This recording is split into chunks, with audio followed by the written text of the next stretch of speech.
The sun cast long shadows across the jagged ridge as Quincy Owens froze in place, staring at the spot where the earth had given way beneath Emma's feet just hours before. The memory of her scream tore through him like a physical wound, the sound of falling rocks cascading down the steep incline. He could still see her blue dress disappearing over the edge, a flash of color against the burnt orange of the New Mexico wilderness. Quincy pulled his hat lower against the setting sun, his weathered boots crunching on loose gravel as he traced the path along the edge of the ridge. The year was 1878, and this unforgiving terrain had claimed many lives, but he refused to believe it had taken his wife's. "Emma!" His voice echoed across the canyon, bouncing back to him in fragmented pieces. 300 feet below, Emma Owens waited in the growing shadow of the ridge, nursing a broken ankle and several painful cuts. Her long, honey-colored hair had come loose from its pins, and dust coated her torn dress. When she heard Quincy's distant call, her heart leapt. "I'm here!" she shouted back, her voice weak against the vastness of the canyon. "Quincy, down here!" The ridge stretched for nearly 2 miles, with treacherous slopes on either side. Quincy had been walking it for hours, searching for a safe path down. The sun was setting fast, and soon the desert would be plunged into darkness. Nights in the territory were cold, even in summer, and Emma had nothing but the clothes on her back. Quincy's eyes scanned the horizon, looking for any sign of movement. They had only been married 6 months, having met at a town social in Santa Fe the previous autumn. Emma Hayes had been new to the territory, a school teacher from Boston seeking adventure in the West. Quincy had been immediately taken with her quick wit and fearless spirit. Now that spirit was being tested in ways he had never imagined. He cupped his hands around his mouth and called again. "Emma, keep talking so I can find you." Emma dragged herself toward a large boulder, using it for both shelter and support. "I'm near a big rock. There's a small stream about 20 paces east." Her ankle throbbed with every movement, but she forced herself to remain calm. Panic wouldn't help either of them now. As twilight deepened, Quincy finally spotted a possible route down a narrow deer trail that zigzagged down the face of the ridge. It wasn't ideal, but it was their only chance before complete darkness fell. He removed his bandana and tied it to a scrubby juniper tree to mark the spot. "I'm coming down," he shouted. "Stay where you are." Emma's relief was palpable. "I'll be waiting," she called back, her voice stronger now that hope had returned. Quincy began his descent, careful with each step. One misstep could send him tumbling to his death. The trail was barely visible in the fading light, forcing him to feel his way down rather than trust his eyes. Loose rocks scattered beneath his boots, cascading down the slope in miniature avalanches. As he picked his way down, memories of their courtship flooded his mind. Emma had arrived in Santa Fe with nothing but 2 trunks and a determination to bring education to the children of the frontier. Her refined Eastern manners had initially made her an outsider, but her genuine warmth quickly won over the suspicious townspeople. Quincy had been working as a ranch foreman then, responsible for a sprawling cattle operation owned by the wealthy Robinson family. He'd first seen Emma at the town's harvest dance, standing apart from the crowd, observing everything with curious eyes. "You're not dancing, miss," he'd said, tipping his hat. "I'm afraid I don't know the steps to this particular dance," she'd replied with a smile that reached her eyes. "I'd be honored to teach you." That night had changed everything for Quincy. By the end of the evening, he knew he wanted to court Emma Hayes properly. A shower of rocks jolted him back to the present as his foot slipped. He caught himself against the rock face, heart hammering in his chest. The last light was fading fast now, leaving only a purple glow on the horizon. Emma heard the cascade of rocks and held her breath. "Quincy," she called, anxiety creeping into her voice. "I'm fine," he called back, though his hands were scraped raw from catching himself. "Just a small slip. I'm still coming." Emma shifted position, trying to ease the pain in her ankle. They had only intended to take a short ride that morning, exploring the ridge that bordered their small homestead. Quincy had recently purchased the land, fulfilling his dream of having a place of their own. They'd been scouting locations for a garden when the ground had crumbled beneath Emma's feet. The memory of falling was a blur, a moment of weightlessness, then impact after impact as she tumbled down the slope. By some miracle, she'd landed in a small cluster of bushes that had broken her fall, enough to prevent more serious injury. Still, the pain in her ankle told her it was likely broken, and various cuts and bruises painted her arms and legs. In the growing darkness, Emma could hear nocturnal creatures beginning to stir. Coyotes would be hunting soon. She pulled herself more tightly against the boulder, wishing she had thought to bring Quincy's spare pistol that morning. Quincy continued his careful descent, grateful for the quarter moon that now provided a faint silver light. He was about halfway down when he heard a sound that made his blood run cold, the distinctive rattle of a snake, disturbed by his approach. He froze, trying to locate the source of the sound in the dim light. Moving slowly, he reached for his pistol, ready to fire if necessary. The rattling grew louder, then stopped abruptly.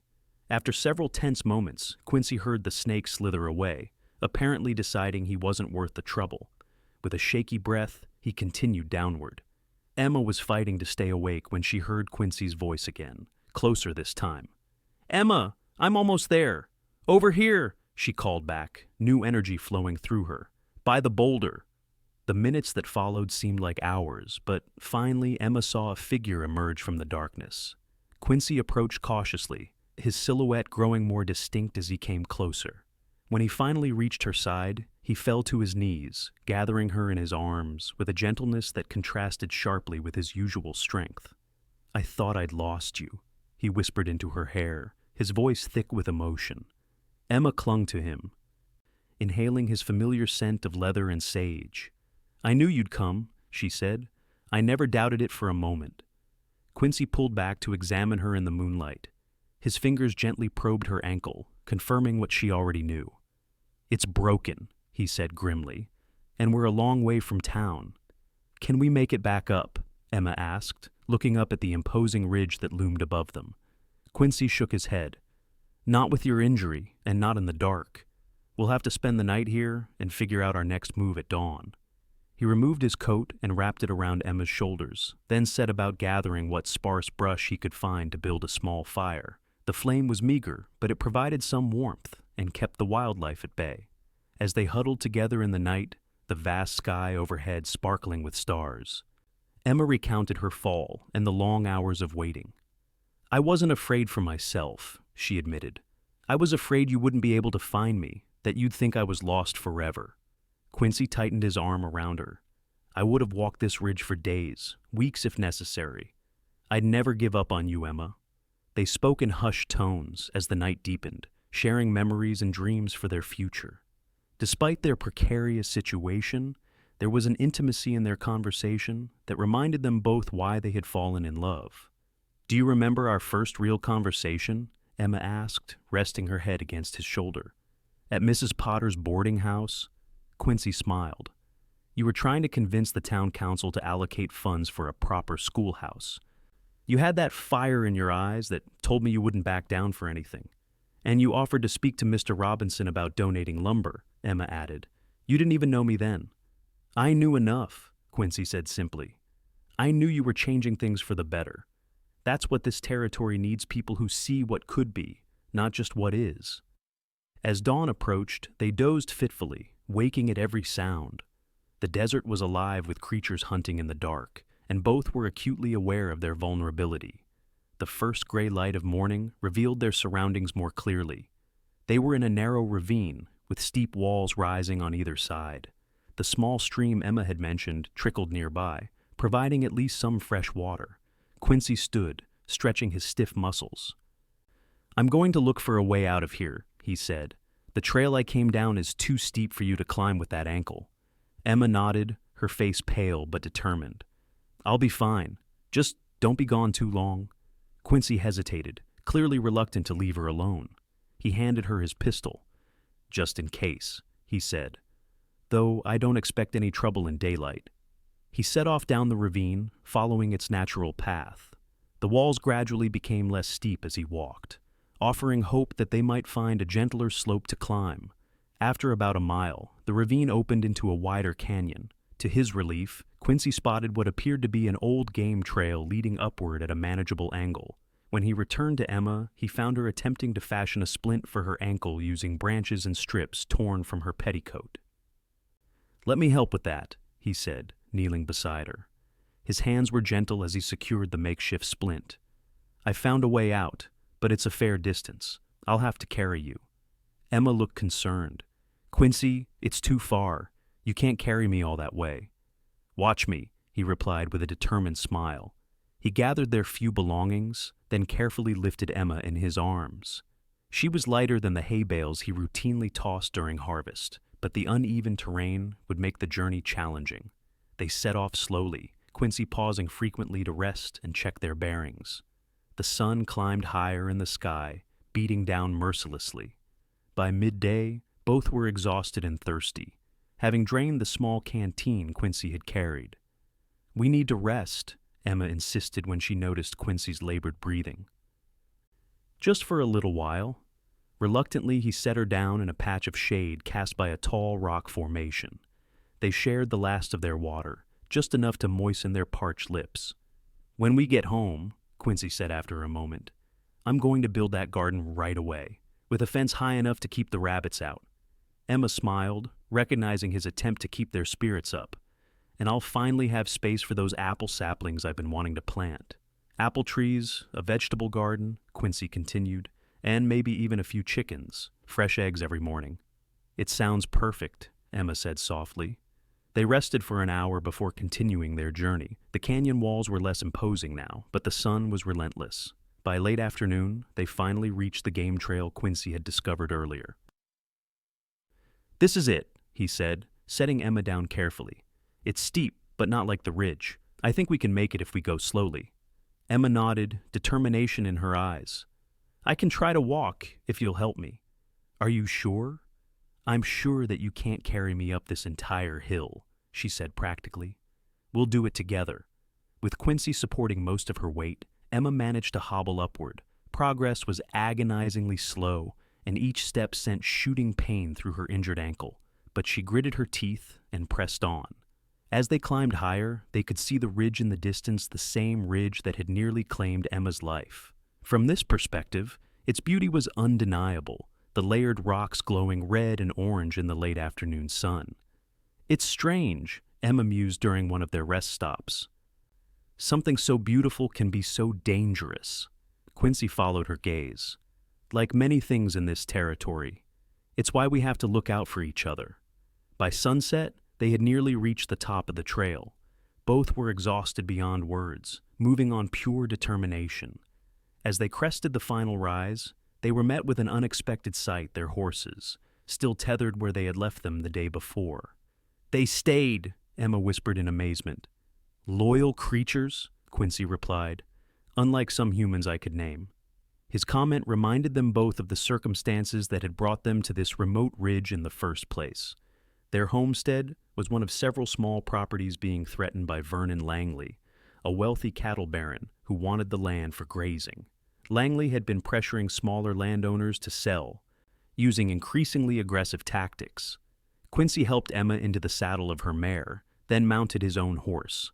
As they rode slowly toward home, the first stars appeared in the darkening sky. "Do you think Langley had anything to do with the ridge giving way?" Emma asked quietly. Quincy was silent for a long moment. "I can't be sure," he finally said. "That section did seem unstable, but I walked it myself just last week without any trouble." "It felt wrong," Emma said, "the way it crumbled all at once." "If Langley is behind this, he's crossed a line," Quincy said, his voice hardening. "Threatening our livelihoods is one thing. Threatening our lives is another altogether." They rode in silence after that, each lost in thought. Their small cabin came into view, just as full darkness fell, its single window glowing with lamplight. "Someone's inside," Quincy said tensely, reaching for his rifle. "Wait," Emma said, placing a hand on his arm. "It could be Elijah. He said he might check on things while we were out exploring." Elijah Quinn was their nearest neighbor, an elderly prospector who had befriended them when they first arrived. Sure enough, when they approached the cabin, the door opened to reveal Elijah's weathered face. "Thank the Lord," he exclaimed, rushing forward to help Emma down from her horse. "I've been worried sick since your horses came back without you yesterday." "The horses returned?" Quincy asked in confusion. "Came tearing in like the devil himself was after them," Elijah confirmed. "I figured something had happened, so I've been keeping watch. was about to organize a search party at first light tomorrow. Inside the cabin, Elijah had kept the stove burning and a pot of stew simmering. As Emma recounted their ordeal, the old prospector's face grew increasingly troubled. "That ridge has been solid as a rock for the 40 years I've lived in these parts," he said. "Don't sound natural, what you're describing." "My thoughts exactly," Quincy said grimly. Elijah helped Quincy properly splint Emma's ankle, using supplies from their small medicine chest. His gnarled hands worked with surprising gentleness, betraying his years of self-reliance in the wilderness. "You'll need to see Doc Wilson," Elijah advised, "but this should hold until you can get to town." After Elijah left, promising to return the next day with supplies, Emma and Quincy were finally alone. The events of the past 36 hours caught up with them all at once, and Emma found herself trembling uncontrollably. Quincy gathered her in his arms, his own exhaustion evident in the slump of his shoulders. "It's all right," he murmured. "We're home now. We're safe." But even as he said the words, both knew they might not be true. If someone had deliberately weakened that section of the ridge, their troubles were far from over. The next morning, Quincy rode into town to fetch the doctor, while Elijah stayed with Emma. Dr. Wilson confirmed what they already suspected, a clean break that would heal well with proper rest. He left Emma with strict instructions to stay off her feet for at least 3 weeks. "Not that she'll listen," Quincy said with a fond smile after the doctor had gone. "My wife's not one for sitting still." "Your wife knows when to be practical," Emma retorted, but her eyes sparkled with affection. Over the following days, Quincy investigated the ridge more thoroughly. What he discovered confirmed their suspicions. Someone had intentionally weakened that section, using mining tools to create fractures in the rock that would give way under weight. "It was meant for me," Quincy realized as he shared his findings with Emma. "Langley knows I've been organizing the other small landowners to stand against him. You weren't supposed to be there." Emma reached for his hand. "But I was, and I survived. We both did. And now, we have proof of how far he's willing to go."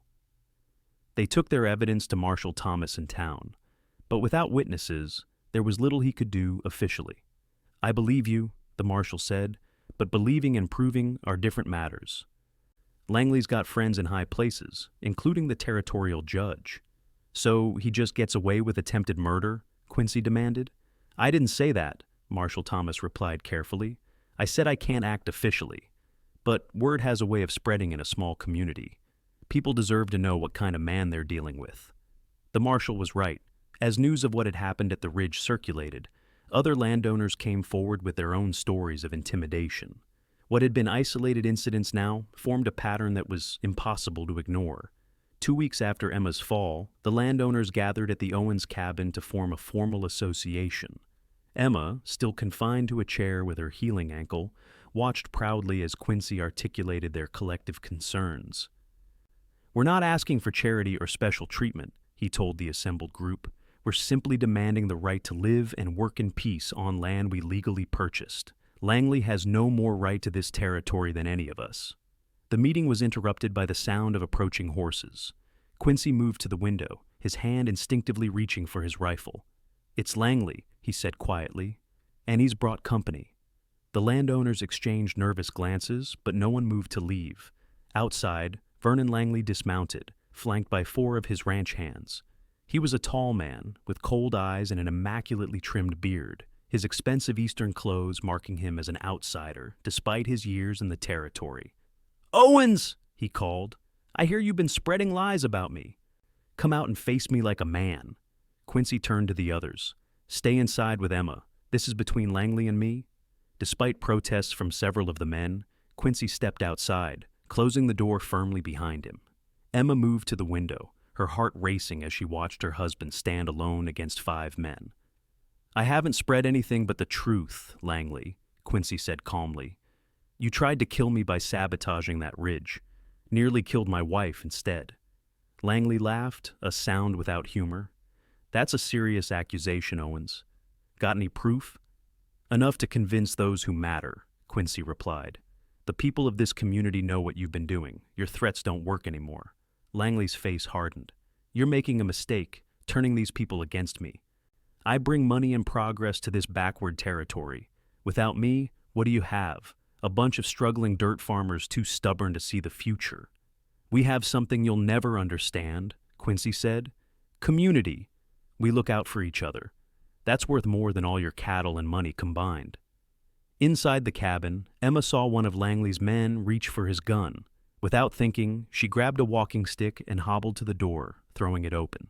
"Quincy, behind you!" she called. Her warning came just in time. Quincy spun around as the ranch hand drew his pistol. Before the man could fire, the cabin door burst open and the landowners poured out, many armed with rifles and shotguns. Suddenly outnumbered and outgunned, Langley and his men froze. "I suggest you leave," Quincy said quietly. "And understand that we stand together now. Whatever you do to one of us, you do to all of us." For a tense moment, it seemed Langley might order his men to fight anyway. Then, with a cold smile, he remounted his horse. "This isn't over, Owens," he said. "Not by a long shot." As Langley and his men rode away, Emma moved to Quincy's side, leaning on her walking stick. He put his arm around her, supporting her weight.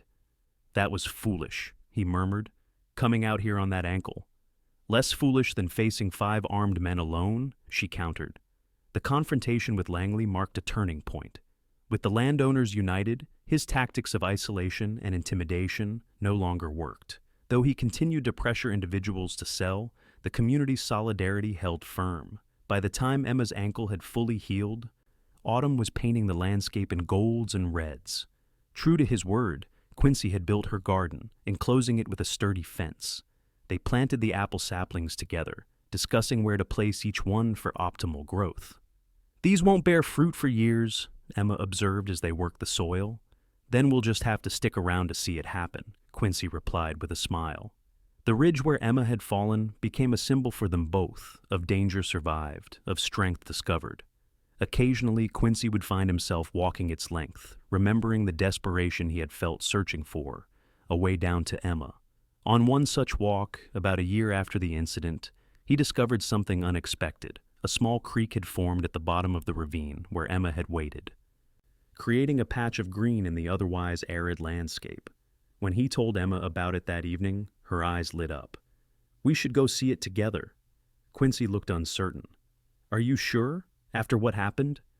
"Life doesn't stop because of one fall," she said firmly. "Besides, I want to see this little oasis you've described. It sounds like something special." The next day they rode to the ridge together. This time, they approached from the canyon side, following the gentler slope they had used to escape. When they reached the ravine floor, Emma gasped in delight. The creek had indeed created a small paradise. Wildflowers bloomed along its banks, and cottonwood saplings had taken root, their leaves shimmering in the breeze. Birds darted among the greenery, and the sound of flowing water filled the air. "It's beautiful," Emma whispered, dismounting carefully. "Like it was waiting to be discovered," Quincy agreed, helping her down. They spent the afternoon exploring this hidden wonder. Emma collected wildflower seeds to plant in her garden, while Quincy identified potential building sites, his mind always thinking of the future. "We could build a small cabin here," he suggested, "a retreat for hot summer days. The creek would provide water year-round." Emma smiled, recognizing the signs of Quincy's growing ambitions. Since standing up to Langley, he had become a leader among the local landowners, respected for his integrity and vision. "One home at a time," she teased. "Let's get our main house in order before we start building retreats." As the sun began to set, they reluctantly prepared to leave. Before mounting their horses, Quincy pulled Emma into his arms, gazing up at the ridge that loomed above them. "When I was walking that ridge looking for you," he said softly, "I made a promise to myself. If I found you alive, I would never take a single day with you for granted." Emma raised a hand to his cheek, feeling the rough texture of his skin beneath her fingers. "And have you kept that promise?" "Every day," he assured her. "Though some days are easier than others, especially when you're being stubborn," she laughed, the sound echoing off the canyon walls. "You wouldn't want me any other way." "No," he agreed, kissing her gently. "I wouldn't." They rode home in the golden light of sunset, the shadow of the ridge stretching behind them like a memory slowly fading. Over the next few years, their homestead flourished. The apple trees grew tall, eventually bearing fruit that Emma used for pies and preserves. Their garden expanded, producing enough vegetables to share with neighbors and sell in town. They added chickens, goats, and eventually a small herd of cattle. Vernon Langley remained a presence in the territory, but his influence waned as the community of small landowners grew stronger.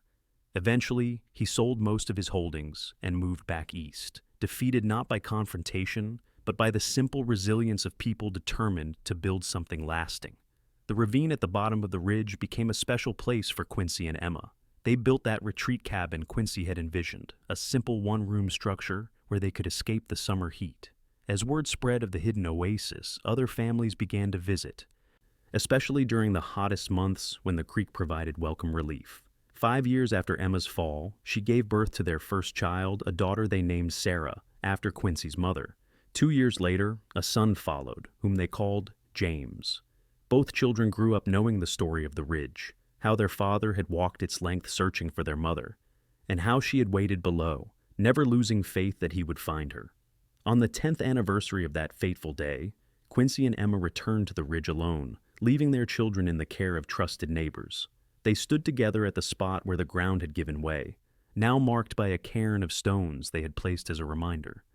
"It seems like another lifetime," Emma mused, looking out over the landscape that had become so familiar. "In many ways, it was," Quincy replied. "We were different people then, newer to this land, to each other." "Not entirely different," Emma corrected. "You were brave then, as you are now, and I was stubborn, as I remain." Quincy laughed. "True enough." They walked the length of the ridge together, something they had never done before. At each turn, Quincy pointed out landmarks he had used during his desperate search: the twisted juniper where he'd left his bandana, the outcropping of rock that had nearly sent him tumbling to his death, the deer trail that had finally led him to Emma. When they reached the end of the ridge, they looked down at their retreat cabin, barely visible among the cottonwoods that had grown tall over the years. "Shall we go down?" Emma asked. Quincy nodded, taking her hand. Together this time. They descended carefully, following the path that had become well-worn from a decade of use. At the bottom, they entered the cabin and sat on the porch, watching the creek flow past. "Do you ever wonder what would have happened if things had gone differently that day?" Emma asked. Quincy was quiet for a moment. "I try not to," he finally said. "But yes, sometimes. I think about how close I came to losing you before our life together had really begun." Emma leaned against him, her head on his shoulder. "I think that's why this place means so much to us. It reminds us not to take anything for granted." As the sun set behind the ridge, casting long shadows across the ravine, Quincy and Emma sat in comfortable silence. The challenges they had faced, Langley's threats, harsh winters, drought years when crops failed, had only strengthened their bond. Each difficulty overcome was another thread in the tapestry of their shared life. The ridge remained a constant presence, visible from their homestead, a daily reminder of dangers survived and promises kept.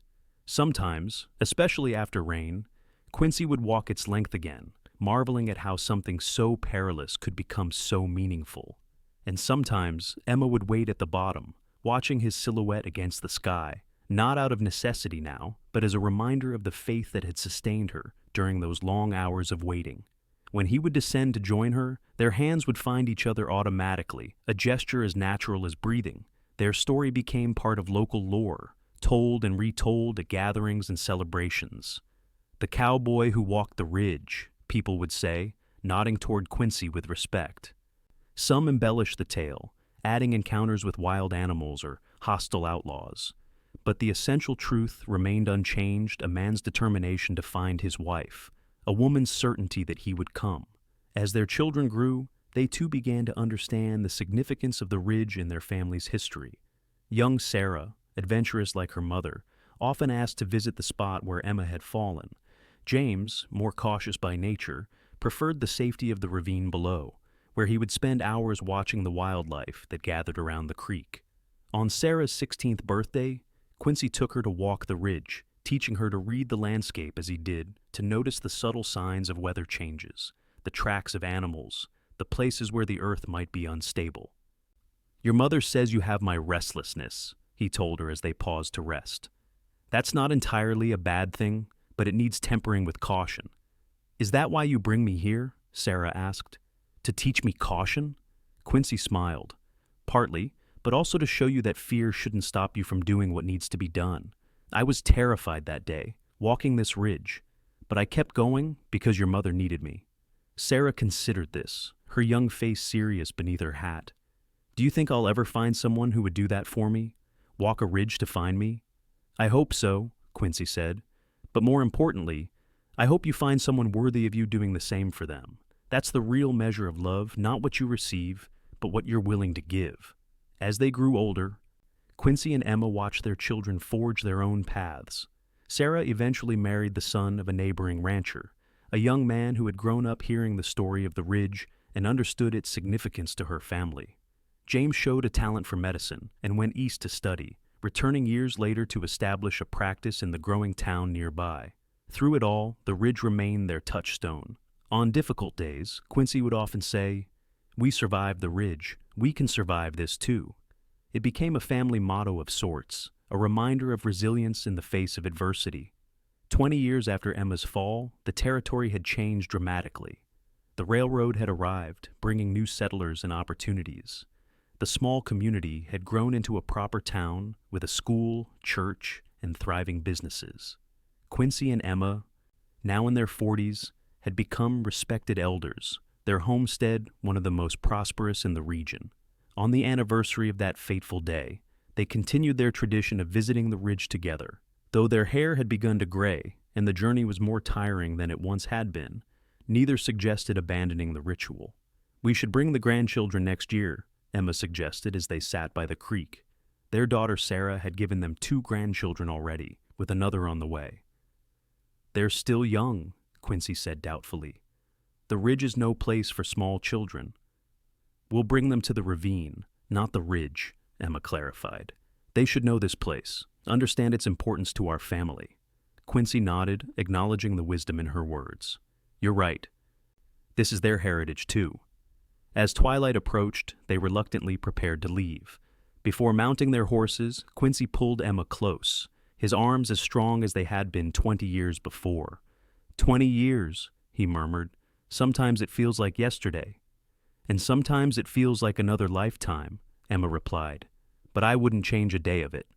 They rode home in comfortable silence, the familiar landscape spreading before them like a well-loved book. Their cabin expanded now into a proper house with glass windows and a wide porch waited at the end of the long drive, smoke curling from the chimney where their housekeeper was preparing dinner. Life had been good to them, bringing more joy than sorrow, more prosperity than hardship. Yet both knew that their appreciation for these blessings was rooted in that day on the ridge, when they had come so close to losing everything. As the years passed, they watched their grandchildren grow, delighting in their curiosity and energy. As promised, they began bringing them to the ravine, telling them the story of the ridge in age-appropriate versions that emphasized courage and faith rather than danger. 30 years after Emma's fall, Quincy's health began to fail. Years of hard work in all weather had taken their toll, leaving him with a persistent cough and diminished strength. Still, he insisted on making their annual pilgrimage to the ridge. "You're in no condition to make that climb," Emma protested, concerned by the pallor of his face. "All the more reason to go while I still can," Quincy replied, with the stubbornness that matched her own. Recognizing the determination in his eyes, Emma relented. They went together one last time, moving slowly along the ridge that had defined so much of their life together. At the spot where Emma had fallen, now marked by a small cairn of stones, they paused longer than usual. "I was so afraid that day," Quincy admitted quietly. "Not of the climb down, but of what I might find at the bottom." Emma took his hand, her fingers intertwining with his, as they had countless times over the decades. "And I was afraid you wouldn't find me at all." "I would have searched forever," Quincy said simply. They made their way down to the ravine with great care, Quincy leaning on a walking stick carved by their son. The retreat cabin had weathered over the years, but remained sound, a testament to Quincy's skill as a builder. They sat on the porch as they always did, watching the creek flow past. "Promise me something," Quincy said after a long silence. "When I'm gone, don't stop coming here. This place isn't just about what happened to us. It's about the life we built afterward." Emma's eyes filled with tears, but she nodded. "I promise, and I'll bring the grandchildren. And one day, their children too. Your story will live on, Quincy. Our story, he corrected gently. 3 months later, Quincy Owens passed away peacefully in the home he had built, surrounded by his family. As per his wishes, they buried him on their land, on a small hill overlooking both the homestead and, in the distance, the ridge. True to her promise, Emma continued to visit the ravine, sometimes alone, sometimes with children and grandchildren. She would sit on the porch of the retreat cabin, telling stories of Quincy's courage, his integrity, his unwavering love for his family and the land. Your grandfather walked that entire ridge looking for me, she would tell the younger ones. He never gave up, never stopped believing he would find me.